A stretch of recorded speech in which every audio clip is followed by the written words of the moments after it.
금속 가공의 5개 분야 기술사이신 한국인공지능협회 전관옥 부회장님께서 공정 위험성 평가를 기반으로 한 스마트 세이프티 팩토리 구축 방안에 대해서 강연을 하도록 하겠습니다.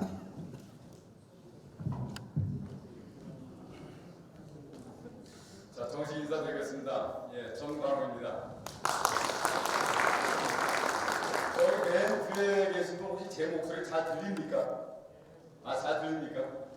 예, 저 마이크를 쓰지 않고 제가 이제 핀 마이크로 해가지고 준비를 했기 때문에 제가 오늘 여러분들한테 말씀드려야 될 거는 오전까지는 저희가 인공지능에 관련된 여러 가지 딥러닝이라든가 기본에 대한 얘기를 드렸고요. 이번 시간은 좀 부드럽게 여러분들 그래도 좀 실생활에 우리 제조업 현장에 좀 와닿는 말을 좀 해야 될 것 같아서 제가 이 제목으로 여러분들한테 좀 말씀을 좀 드릴까 합니다.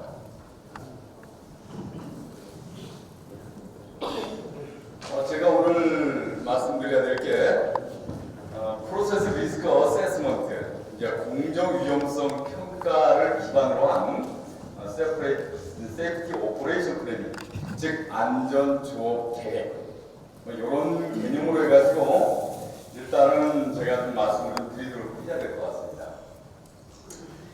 자, 여기 숫자 여러분들 혹시라도 아시는 분이 아마 계실 것 같은데 이 숫자 어떻습니까? 이 숫자 이게 작년 한 해 사망자 산업 현장에서 중대 산업재해로 사망한 인원수입니다. 이게 하루에 6명이죠. 그런데 이 내용을 잠깐 보겠습니다. 내용을 보면 어떻게 되어 있냐면은 2017년도보다도 줄지가 않았어요. 오히려 170명이 늘어났습니다. 그러면 그 2,000명이라고 하는 그 숫자를 좀 내용을 분석을 해보면 산으로 사망한 사람이 약 971명입니다. 나머지가 직업성 질환자인데 여러분들 내용을 잘 아시겠지만 이 971명을 가만히 좀 분석을 해보면 건설 현장이 약 450명입니다. 그리고 그 450명 중에서 또 약 250명이 추락사입니다. 자, 여러분들 생각이 어떠십니까? 우리가 5년 전에 세월호 사고를 기억하시죠? 제가 담원구에 한번 간 적이 있었는데 여러분 아시는 것처럼 304명의 고귀한 생명이 유명을 달리했습니다. 그런데 대한민국의 현 주소가 건설 현장에서 3일에 2명씩 떨어지는 이 나라의 안전의 현 주소가 여러분은 과연 어떻게 생각하시나 이거죠. 우리가 이거보다 과연 안전한 나라인가? 가만히 한번 생각해 볼 필요가 있습니다. 정부는 2022년까지 저 숫자를 1,000명 이하로 줄이겠다고 약속을 했습니다. 도대체 어떤 메서더로지 방법론을 가지고 접근할 거냐는 얘기죠. 여러분은 아시겠지만 일본이라는 나라는 저희 나라의 제조업의 약 3배 되는 지수를 가지고 있는 나라 아니겠습니까? 일본이라고 사망사고가 없는 건 아닙니다. 일본이 작년 한 해 약 950명 정도가 사망을 했습니다. 우리의 절반 수준이 안 됩니다, 지금. 그래서 제가 지금 이 표를 만들었는데 여러분들 이제 내용을 다 아시는 겁니다. 이거 다 모르는 부분이 하나도 없어요. 여기 가만히 내용을 한번 보시면 여기 사고라는 말이 나왔습니다. 액시던트. 자, 크고 작은 사고가 지금 굉장히 많이 나오고 있습니다. 사고 중에서도 이제 중대산업사고라는 말이 있죠. 저 중대산업사고라는 말의 개념이 뭡니까? 우리 제조 현장에 유해 위험 설비 또는 위험 기계의 누출, 화재, 폭발로 기인하여 사내 근로자들에게 치명적인 건강상의 영향을 미치고 더 나아가 사업장을 벗어난 장외 주민들에게 또는 주변 환경에 심각한 피해를 입히는 사고를 우리는 중대산업사고라고 합니다. 자, 근데 중대산업사고가 다행스럽게도 야간에 나는 바람에 인명피해가 없었다. 즉, 그 결과로 나타나는 게 바로 재해입니다. 중대재해. 잘 아시죠? 사망자 1인 이상, 3개월 이상의 치료를 요하는 부상자가 동시에 2명 이상, 부상자 또는 직업성 질환자가 동시에 한 사업장에서 10명 이상, 이러한 경우를 우리 중대재해라고 합니다. 따라서 이 중대재해를 우리가 막아야 되고, 제가 오늘 말씀드리고자 하는 키포인트는, 자, 우리가 인공지능이라는 그 얘기를 오늘 하려고 왔습니다만, 궁극적으로 뭡니까? 뒤에 나오겠습니다만, 이러한 사고를 우리는 예방을 해야 됩니다. 그 예방하는 방법에 여러 가지 방법이 있습니다. 여기 이제 리스크 어세스먼트라고 하는 위험성 평가, 그 다음에 PSM, JSA, 뭐 여러 가지 그 방법론이 있습니다. 있는데 그런 차원에서 우리가 앞으로 이 사고 예방을 어떻게 끌고 가야 되겠느냐는 얘기죠. 그래서 우리가 이제 3대, 3가지 축이 있습니다. 우리 회사의 인프라, 우리 회사가 어떻게 안전관리를 하고자 하는 어떤 시스템, 그 다음에 우리 근로자들의 마인드, 이 3가지가 굉장히 중요한 인자입니다. 근데 하인리가 뭐라고 했냐면, 지금 이 사고의 원인이 불안전한 행동과 불안전한 상태에 기인한다는 것이 전체 사고의 약 80%를 점유한다고 얘기를 하고 있습니다. 그런데 우리 국가 분야에서 8개 분야를 얘기하고 있죠. 안전 분야를. 잘 아시겠지만 사고의 종류를 이렇게 표현을 했습니다. 기계 협착, 전기 감전, 화공 폭발, 건설 추락, 대표적인 단어를 쭉 써놓은 겁니다. 자, 그러면 이런 사고들을 우리가 어떻게 해야 됩니까? 열심히 안전관리 잘하자. 그렇게 하면은 이 사고가, 이 재해가 줄어들 수 있겠느냐는 얘기죠. 어떻게 해야 되겠습니까? 여기 오신 분들이 한번 다 같이 생각을 해봐야 됩니다. 지금도 계속 사고가 발생하고 있는데 과연 우리가 안전이라는 중요성을 알면서도 어떻게 이것을 접근을 해야 되겠느냐는 얘기죠. 접근 방법이 1930년대에 하임리히가 이 얘기를 했습니다. 사고나 재해로 이어지는 원인이 바로 불안전한 행동과 상태에 있다. 그런데 그러한 원인이 바로 개인적 결함과 또 사회적인 환경 또는 그 사람이 태어날 때부터 갖고 있는 어떤 유전적 결함 때문에 불안전한 행동과 상태로 이어지고 그게 사고나 재해로 이어진다라고 얘기를 하고 있습니다. 이것이 100년 전 이론입니다. 그러면은 최근에 우리가 사고 나는 원인을 감안하는 내용을 보게 되면 안전 심리적인 요인이 굉장히 크게 작용을 하고 있습니다. 뭐냐면요. 자, 저기서 만약에 기름기가 오고 있다. 그럼 제가 감각적으로 오감으로 느낍니다. 야, 내가 피해야 되겠다. 그것을 뭐라고 하냐면 퍼셉션, 지각이죠. 지각을 하고 그 다음에 판단을 한 다음에 제가 행동을 합니다. 근데 그 행동이 사고로 이어진 거죠. 그런데 여기에서 나오는 단어들이 뭐냐면 내가 잊어버렸어요. 망각을 하고 내가 뭔가 지각을 해야 되는데 제대로 인식을 해야 되는데 착각을 하고 그 다음에 또 내가 제대로 행동을 했는데 그 실수로 나타나. 또 하나는 이 세 단어보다도 제일 무서운 말이 바로 바이올레이션, 위반입니다. 제가 엊그저께 집에 딱지 한 장이 날라왔어요. 뭔가 봤더니 차선 위반이에요. 저 내용을 몰랐어요. 보니까 실선에서 차선 변경을 했는데 카메라가 없었어요. 어떻게 된 건가? 뒤에 있는 차가 바로 브레이크바디로 치는 거예요. 저는 어떻게 합니까? 저 위반했으니까 돈을 내야 되겠죠. 받아들이고 있습니다. 자, 제가 말씀드리는 포인트는요. 우리 제조업은 왜 이렇게 관대하냐 이게 관대하냐. 잘 아시겠지만 작년 한 해 교통사고로 3,780여 명이 사망했습니다. 도로교통공사에서 5,000명 이하로 줄어들었다고 되게 좋아라했죠. 하루에 10명이 사망했습니다. 지금 대한민국 교통사고로. 그런데 어저께 무슨 뉴스가 나왔습니까? 우리 민식이가 9살 먹은 초등학생이 횡단보도에서 그것도 사각지대에서 교통사고를 당해서 사망했죠. 민식이법을 통과시켜달라고 하고 있지 않습니까? 자, 여러분 같으면 어떻게 해야 됩니까? 거기에 CCTV를 달고 속도를 30km 이하로 줄이면 사고가 예방이 된다고 생각하십니까? 이것을 AI 관점에서 들여다보면 어떻게 해야 됩니까? 우리 애가 위험을 인식할 수 있는 방법이 없을까? 또는 운전자가 그렇게 불쑥 튀어나온 애를 어떻게 하면 컨트롤할 수 있겠는가? 나름대로의 생각을 해야 될 거 아니겠습니까? 이 생각을 해야 될 것이 저의 책임이 아니라 여기 계신 분들이 다 같이 고민하고 검토해야 될 그런 항목입니다. 우리 엔지니어가. 제가 지금 말씀드린 것은 이러한 우리 제조 현장의 바이올레이션에 해당되는 위반 사고가 너무 많은 거예요. 이거를 조금 우리는 우리 산업 현장에 사고를 줄이기 위한 방법으로 강력하게 좀 뭔가 제재가 이루어져야 된다. 저는 그렇게 개인적으로 생각합니다. 자, 이제 여러분들 잘 아시겠지만 이 불완전한 행동과 상태라는 말을 합니다. 우리 근로자들은 실수를 하게 되어 있다는 말을 인정을 하셔야 됩니다. 그러면 우리 근로자들이 실수를 하더라도 그 실수로 인해서 사고나 재해로 이어지지 않도록 과학적인 방법과 개선을 통해서 그 사고를 미연에 방지하는 것. 이게 뭡니까?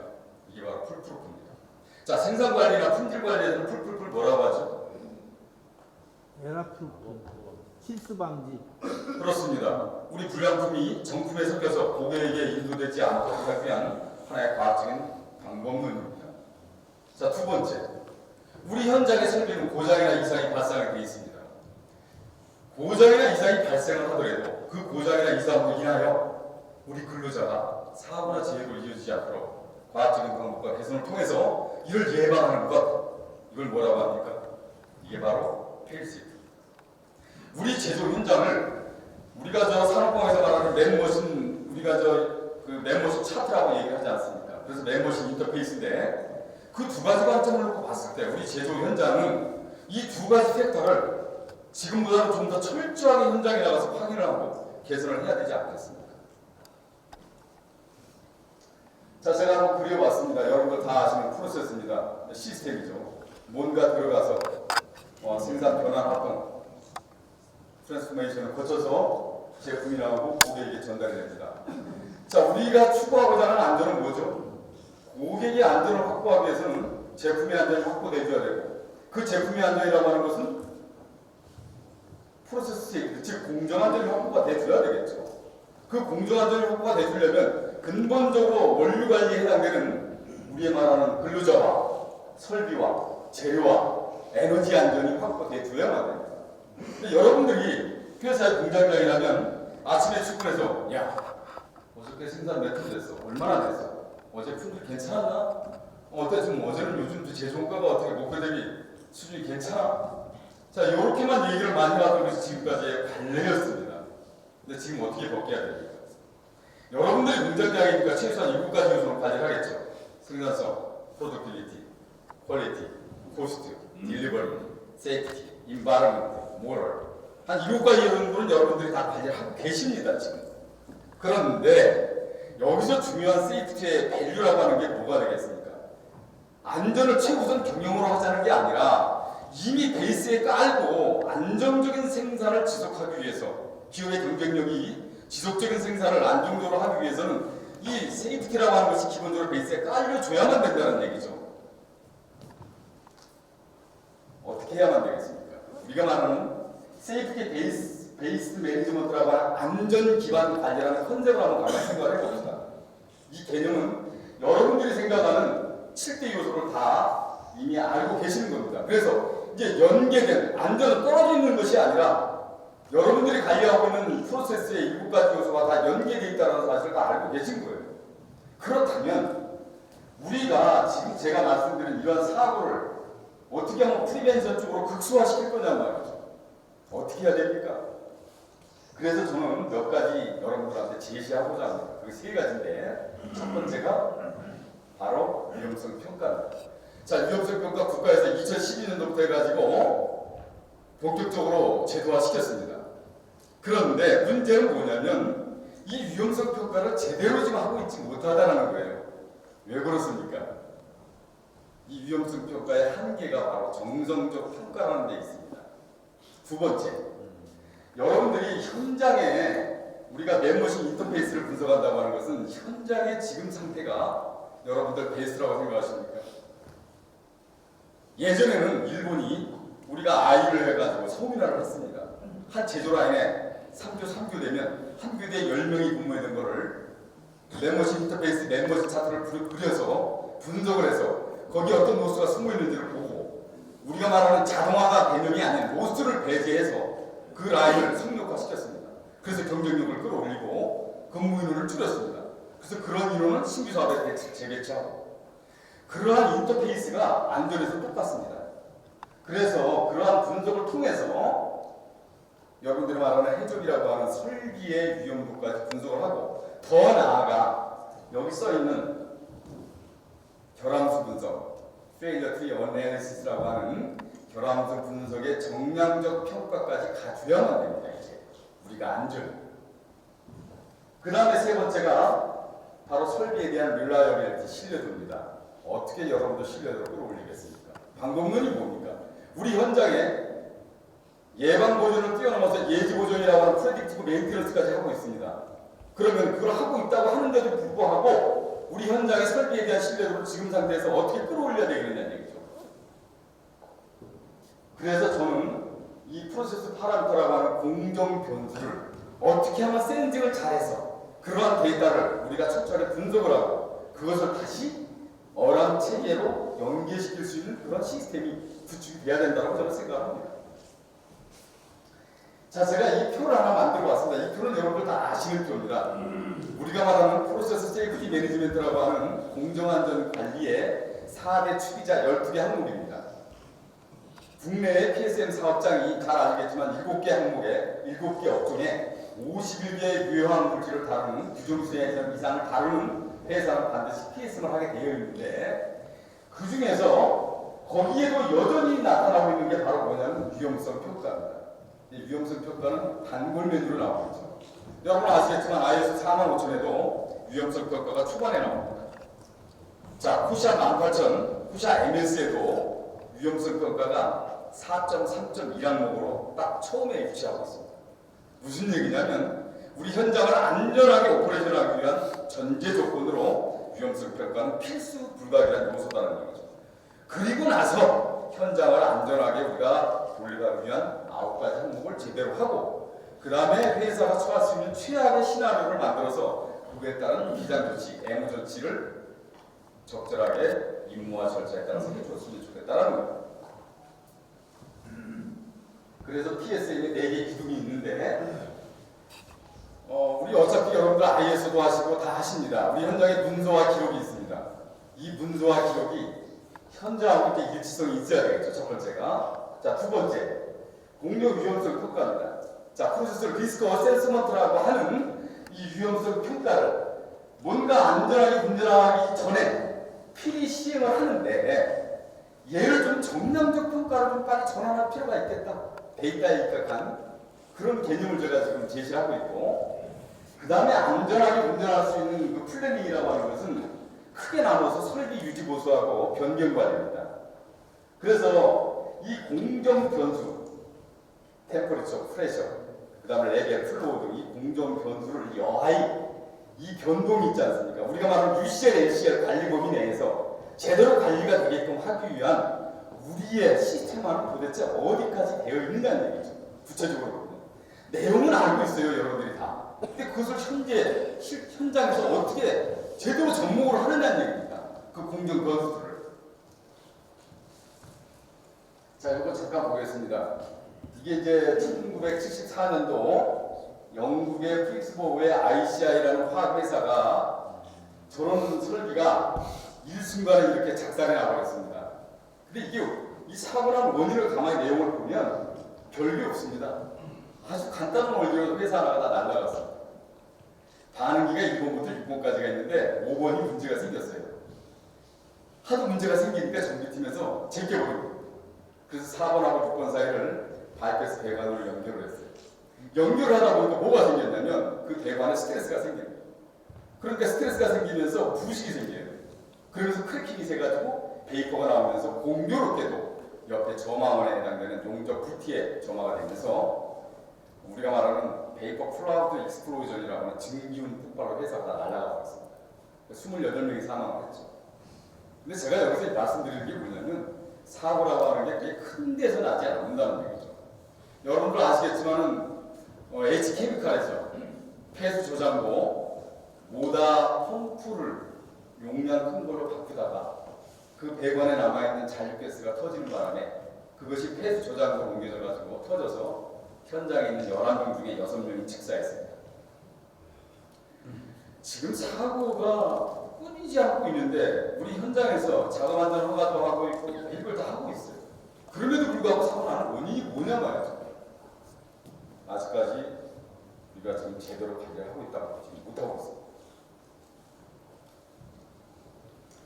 자, 지금 공정 위험성 평가는 크게 두 가지로 쪼갭니다. 정성적 평가와 정량적 평가인데 일반적으로 정성적 평가는 잘 아시겠지만 사고날 가능성과 중대성을 나름대로 주관적인 관점에서 경험학적으로 좀 평가합니다. 그러다 보니까 그게 틀렸다는 것이 아니라 이 정성적 평가를 기본으로 하되 우리가 앞으로 추구해야 될 방향은 바로 정량적 평가로 가야 된다는 얘기입니다. 그래서 여러분들이 결함수 분석이나 사건수 분석이나 또는 코스 콘시퀀스 어널리시스라고 하는 원인 결과 분석을 좀 하셔야 돼요. 앞으로 우리 설계에 대해서. 자, 이제 스마트 팩토리 구축 방안입니다. 제가 오늘 말씀드리고자 하는 이 스마트 팩토리라고 하는 게 과연 인공지능하고 얼마나 연계가 있겠다고 생각하십니까, 여러분? 저는 거창하게 말씀드리고 싶지는 않습니다. 우리가 이미 스마트라고 하는 말은 우리 현장에 이미 녹아 들어와 있어요. 그 말 표현만 안 썼을 따름이지. 그렇다면 제가 생각하는 이 4차 산업혁명은 우리가 플랫폼도 만들어 놓고 디지털 트랜스포메이션도 하고 그 다음에 ICT 기반 이노베이션도 하고 인더스트리 4.0 지금까지 많은 용어들 빅데이터하고 틀려가지고 스마트 팩토리, 스마트 서비스, 로지스틱 굉장히 많은 용어들이 지금 범람하고 있습니다. 그런데 정작 중요한 게 뭡니까? 하나라도 제대로 해야 되겠다. 특히 안전 분야에서는 그럼 어떻게 가야 되겠느냐. 그래서 제가 이런 말을 써봅니다. 우리가 4차 산업혁명이 왔습니다.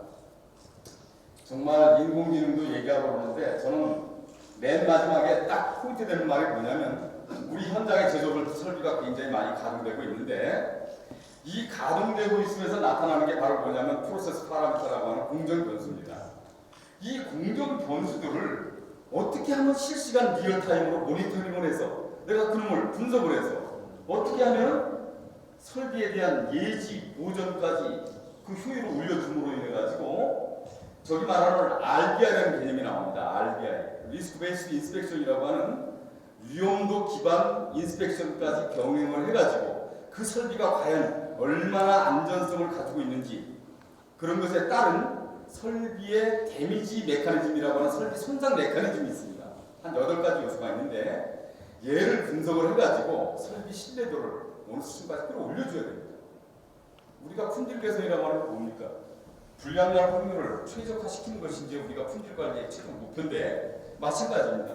따라서 제가 말씀드리는 인공지능이 아니라 안전의 핵심은 바로 리스크를 어떻게 하면 미니마이징, 최소화하느냐는 얘기죠.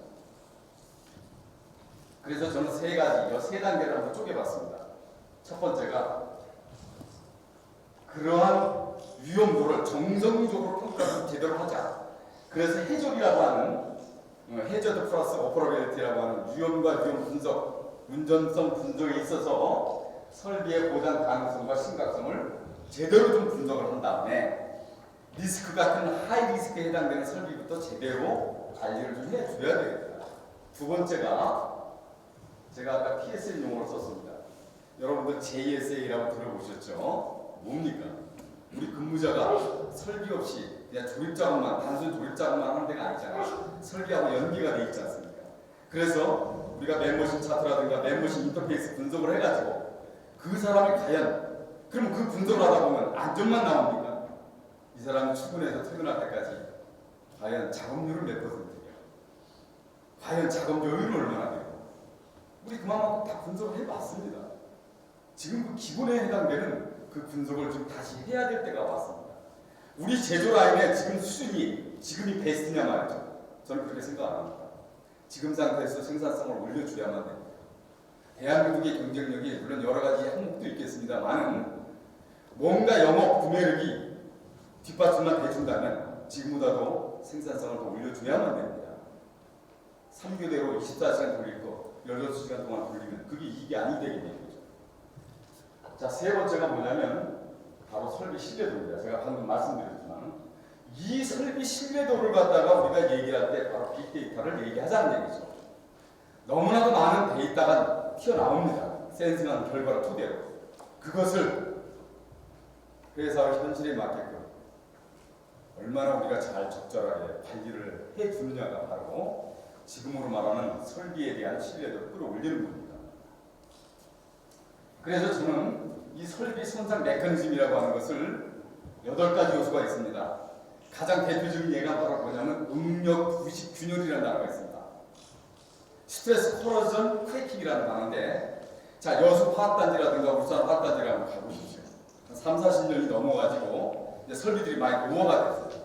이제 부식이 생길 만큼 많이 생겼고 상당 부분 물론 보수는 했습니다만은 아직도 설비가 상당 부분 지금 많은 스트레스를 받고 있는 상태입니다. 또 우리 현장의 아이들이 다 그렇고요. 그래서 이 설비 손상에 대한 메커니즘을 우리가 뭔가 데이터화 시켜야 됩니다. 설비 하나하나마다의 나름대로의 설비에 대한 그런 손상 메커니즘이 나와줘야 됩니다. 데이터. 그래야 데이터에 입각한 설비 보존 프로그램까지 연기가 될 수 있겠죠. 두 번째는 아까 말씀드린 것처럼 이 RBI라는 단어입니다. 지금까지 여러분들 비파괴 공사 말씀 많이 들으셨을 거예요. NDT라고 하는 Non-Destructive Testing. 이 비파괴 공사는 그냥 가끔 심심할 때 하라는 게 아니라 앞으로 생활화해 줘야만 됩니다. 그래서 보수하기 전에 설비에 대한 이 RBI를 생활화해서 이 데이터의 지금 수준과 상태가 지금 어떻게 흘러가고 있다. 이것이 모니터링이 돼줘야만 됩니다. 그거를 통해서 설비에 대한 우선순위가 결정이 되는 거죠. 그 다음에 이제 말해야 될 게 바로 릴라이블리티 신뢰도입니다. 그 신뢰도라는 말은 RBI라는 단어와 설비 손상 메커니즘이라는 단어가 나오지 않기 전에는 신뢰도를 얘기할 수가 없습니다.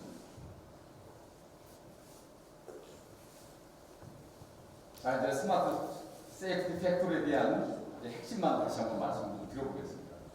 자, 우리가 앞으로 생산 기술도 좋고, 자, 그 다음에 정비 기술도 좋고, 여러분 아시겠지만 이제 세 번째로 안전관리 기술입니다. 안전관리 기술의 분야는 생각보다 지금 많이 발전을 했다라고 말씀을 하시지만 아직까지는 제가 보기에는 우리나라 제조업체 지금까지 끌어온 레벨에 비해서는 안전 분야가 좀 처져 있다라고 저는 생각합니다. 따라서 지금부터 추구해야 될 것이 뭐냐면 아주 쉬운 말입니다. 좀 지금부터라도 우리가 한번 안전에 기본에 한번 충실해보자. 그 기본에 충실하다는 말은 너무나도 정말 베이스적인 아주 기초적인 단어인데 그 말 밑에는 데이터가 따라갑니다. 자, 이제 데이터로 얘기하죠. 이제 품질은 데이터로 시작해서 데이터로 끝난다고 합니다. 안전도 이제는 경험으로 얘기하지 말고 데이터로 얘기하자. 데이터가 기반이 안 된 나름대로의 어설픈 안전관리를 얘기하지 말자. 이 얘기입니다. 자, 그렇게 하기 위해서 방안이 한 3가지가 나왔는데 첫 번째가 여러분들 잘 아시는 이 맨머신 인터페이스 이것을 좀 생활화해 줘야만 됩니다. 그것을 그 기본으로 해가지고 위험성 평가를 좀 제대로 해줘야 되겠다는 거죠. 그 위험성 평가에 대한 부분이 단순히 사고가 날 가능성과 중대성을 결정을 해가지고 평가를 해서 감소 대책을 수립을 하고 개선을 하고 그렇게 해서 끝나는 게 아니다라는 얘기죠. 두 번째는 지금 공정 변수를 제대로 센싱을 해줘야 됩니다.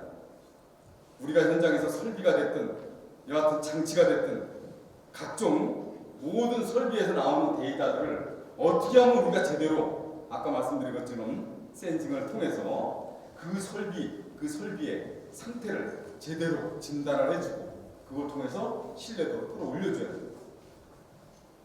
그 다음에 이제 제가 마지막으로 말씀드리는 게 안전관리의 3대 축이 있습니다. 여러분들 회사의 안전에 대한 인프라는 어떻습니까? 여러분들 회사의 안전관리 시스템은 어떻습니까? 우리 제조업에 근무하는 우리 근로자들의 마인드는 도대체 어느 정도 수준에 가 있습니까? 요겁니다. 이 축을 올려줘야 됩니다. 지금보다.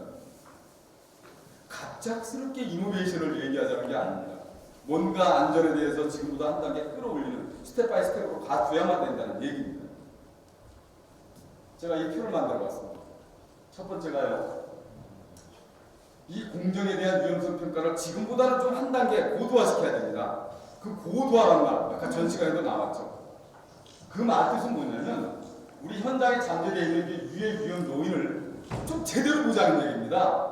그냥 대충 보지 말고 좀 교육도 좀 제대로 하고 관리자들 제대로 좀 교육훈련을 해가지고 현장을 좀 냉철하게 철저하게 분석할 수 있는 그런 분석가를 만들어 줘야만 됩니다.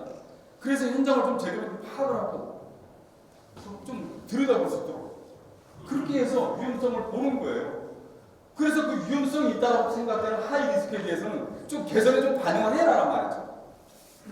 우리 리더들, 경영자들이 좀 이런 부분에 대해서 좀 심각성을 받아들여 줘야 됩니다. 제가 몇 년 전에 국내 대불지에 H타이어를 갖다 진단을 나갔습니다. 보름 동안 진단을 하면서 기계안전 파트에 약 900건을 제가 지적을 해주고 왔는데 그리고 나서 2년 뒤에 그 자리에서 홈다벨트에 협작된 중대 재해가 터지고 말았습니다. 그래서 그 H타이어 금산 공장은 15일 동안 원료 입고부터 출하까지 전면적으로 중지가 됐습니다. 그 해에 사업계획이고 생산성이고 품질이고 나발이고 다 물건넣었어요. 자, 제가 말씀드리는 게 뭐냐면 그렇게 작업 중지 명령이 떨어져 버려가지고 기업이 치명적인 타격을 입었습니다. 지금 문제는 그러한 위험성에 대해서 과연 얼마만큼 우리가 좀 제대로 느껴야 되는데 못 느끼고 있다는 얘기가 아직까지. 자, 두 번째는 우리 근로자들의 안전뿐만 아니라 이 설비에 대한 안전도를 올려줘야 되겠죠. 어떻게 해야 됩니까? 그래서 나온 얘기가 설비 손상 메커니즘입니다. 이제는 설비가 얼마만큼 문제가 있는지를 경험학적으로 얘기하지 말고 데이터화 하자는 얘기죠. 그걸 통해서 우리가 리스크 베이스드 인스펙션, 위험도 기반 검사를 하고 그것을 기반으로 해서 설비 수명을 예측을 해줘야만 됩니다. 이것을 누가 잘하냐면 SK가 좀 잘합니다. 국내에서. 그래서 일부 프로그램도 나와 있긴 해요. 근데 아직까지 저변이 확대가 안 됐습니다. 그 다음에 방금 말씀드린 것처럼 아무것도 아니지만 이 공정변수에 대한 이 센서 기술 이것이 지금보다는 조금 더 개발해 줘야만 돼요. 아니 현장을 나가봤더니 당장 주 52시간 문제 때문에 지금 난리가 나고 에러 공정에 대해서 외국인 근로자들이 많이 배치가 되는데 그 공정을 그냥 로보틱스 로봇 기계 하나만 좀 도입해 줄 수 없겠느냐? 나는 그게 더 급하다. 자, 이제 스마트 팩토리의 개념은 먼데 있다라고 저는 생각 안 합니다.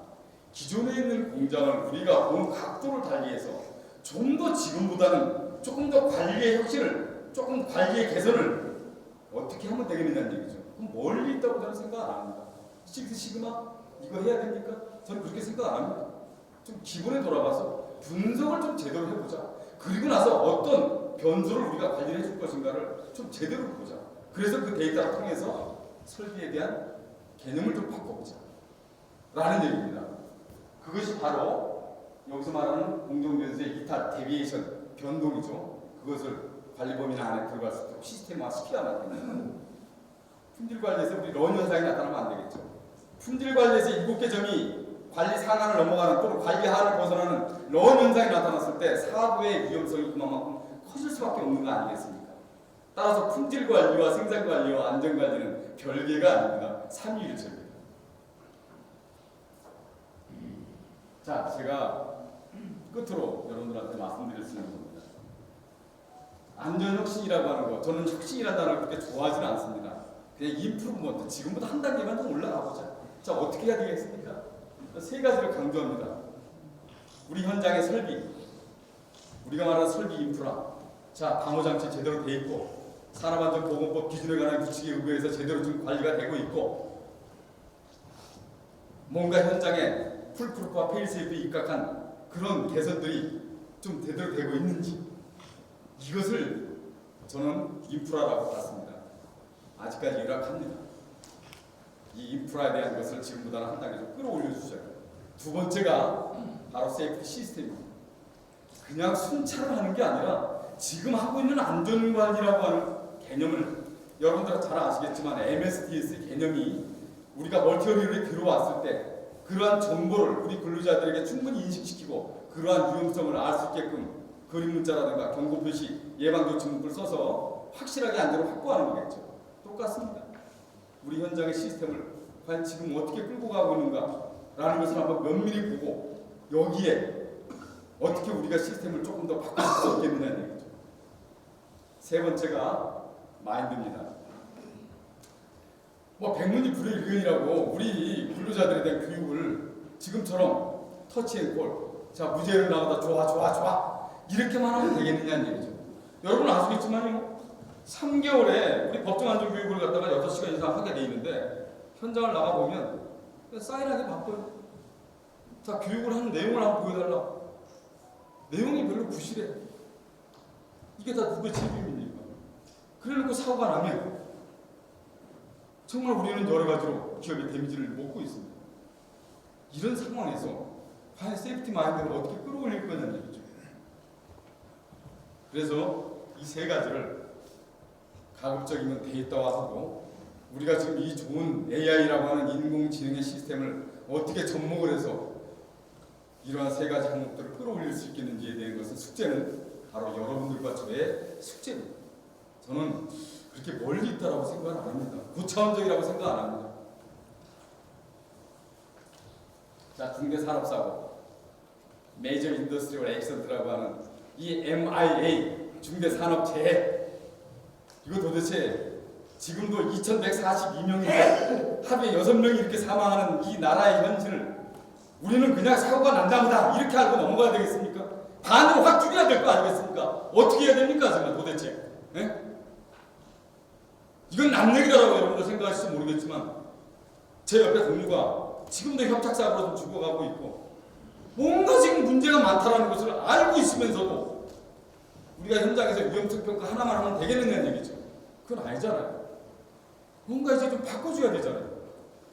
이거 확 바꿔야 되는데 그 바꿔줘야 될 것을 너무 큰 데로 바라보지 마시고 정말 쉬운 것부터 해보자는 얘기죠. 자, 위험성 평가, 그 다음에 우리 설비 신뢰도, 그 다음 우리 현장에 우리 근로자들의 마인드를 어떻게 하면 지금부터 하나를 수 있는가, 이 3대 항목에 대해서 여러분들과 제가 다시 한번 개선을 하고 이 과제는 여기에 계신 여러분들과 제가 해결해야 될 숙제입니다. 저는 제가 인공지능협회에서 역할이 봅니다. 제가 이제 안전을 끝으로 사회에 공사할 수 있는 방법은 이 AI, 물론 최근에 드론이라든가 로보틱스를 통해서 많이 도입이 됐습니다만은 여하튼 이 세이프티를 지금보다는 좀 나은 방향으로 끌고 가기 위해서는 어떻게 접목을 해야 되겠는가 고민을 하고 있습니다. 이 부분에 여러분들하고 같이 여러분들께서 같이 좀 고민해 주시고 저와 같이 커뮤니케이션을 할 수 있는 그런 시간이 좀 됐으면 좋겠습니다. 자, 짧은 시간 동안 저의 소개를 좀 말씀드렸습니다. 자, 제 얘기는 여기서 끝내도록 하겠습니다. 예, 고맙습니다.